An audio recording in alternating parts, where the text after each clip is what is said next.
نن ما فیسبوک کو مې کوته نو دا فیسبوک کې چې ما کله سټیټسونه وکتل د خپلوانو ځوانانو هلکانو نو دا یې ما زړه ډېر خفه سي روزې میاشت ګوره او دوی ته وګوره یاره چې دوی خپل سټیټسو باندې بدلې لګولې دي څومره بده خبر ده ما ورونو د خدای بندګانو دا میاشت د برکتو او د رحمتو میاشت ده په دې میاشت کې الله تبارک وتعالی د جنت ټولې دروازې خلاصې کړي د توبې ټولې دروازې خلاصې کړي او د جهنم ټولې دروازې بندې کړي او شیطان الله تبارک وتعالی سے دا وتړي په دې وجه باندې الله تعالی دا غواړي چې ما بنده ما انسان سے دا راسي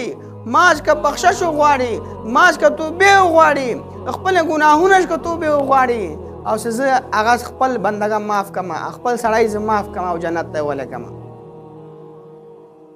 خو دا ډېره مهمه خبره ده ما ورونو خوندو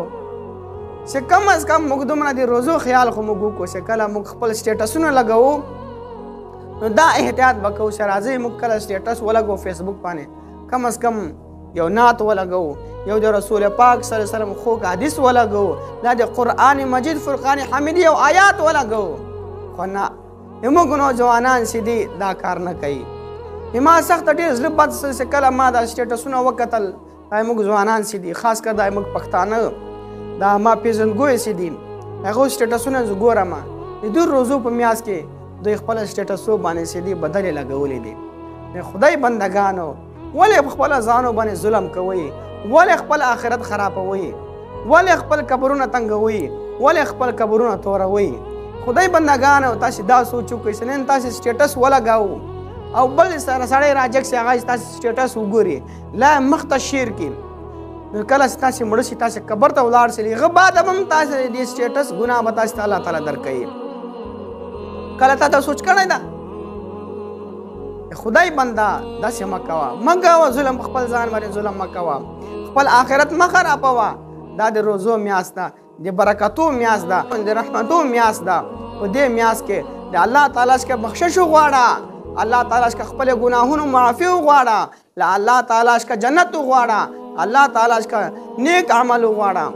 خدای باندې داسې مه کوه چې روزو میاشت ده د رحمتو میاشت ده او په دې میاشت کې ته خپل سټیټس باندې بدلې لګایې کوم انسان چې بدلې اوري لا بدلې سټیټسو باندې لګوي دغه په باره کې رسول مبارک صلی الله علیه وسلم یو حدیث بیان کړی دا رسول پاک صلی الله علیه وسلم فرمایي چې کوم انسان بدلې اوري د قیامت پر ورځ به الله تبارک وتعالی به میده شیشه ګرمه شیشه چې دی غوږو کې به اچوي الله اکبر کبیره څومره سخت عذاب دی ما ورونو خوندو نو تاسې دا غواړئ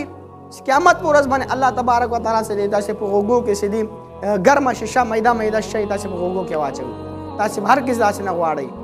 مه کوئ داسې ظلم مه کوئ په خپله ځانو باندې یو بل حدیث پاک الله تعالی رسول حضرت محمد مصطفی صلی الله علیه وسلم فرمایلی دي چې کوم انسان بدلې اوري الله تبارک وتعالی به هغه ته د رحمت په نظر باندې نه ګوري خدای بندګانو تاسې دا سوچ وکئ چې ټول مخلوق به د قیامت په ورځ باندې د الله تعالی د رحمت نظر ته منتظر وي نو هغه انسان چې دا د دې شی به محروم وي چې کوم انسان بدلې اوري او کوم انسان چې دا بدلو په محفلو کې کینی